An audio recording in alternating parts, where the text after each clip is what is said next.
কাশ্মীরের পহেলগামে হামলা নিয়ে উত্তেজনার মধ্যে গতকাল গভীর রাতে পাকিস্তানের ৬টি স্থানে ক্ষেপণাস্ত্র হামলা চালায় ভারত।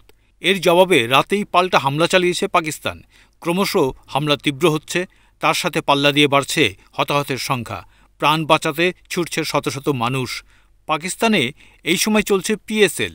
পাকিস্তান সুপার লিগে লাহোর কালান্দার্সের হয়ে বাংলাদেশের রিশাদ হোসেন ও পেশওয়ার জালমির হয়ে খেলতে নাহিদ রানা এখন আছেন পাকিস্তানে। হুট করেই পরিস্থিতি বদলে যাওয়ায় তাদের নিরাপত্তা নিয়ে চিন্তায় পড়েছে বিসিবি। পাকিস্তানে আটকে থাকা ২ বাংলাদেশি ক্রিকেটার প্রসঙ্গে বিসিবির প্রধান নির্বাহী বলেছেন, ক্রিকেটারদের সঙ্গে বাংলাদেশের হাইকমিশনের সঙ্গে কথা হয়েছে। আমরা পিসিবির সঙ্গেও যোগাযোগ রাখছি। ক্রিকেটাররা এখন নিরাপদে আছেন। এখন নিরাপদে থাকলেও বিসিবি তাদের সম্পূর্ণ নিরাপত্তা নিয়ে চিন্তিত।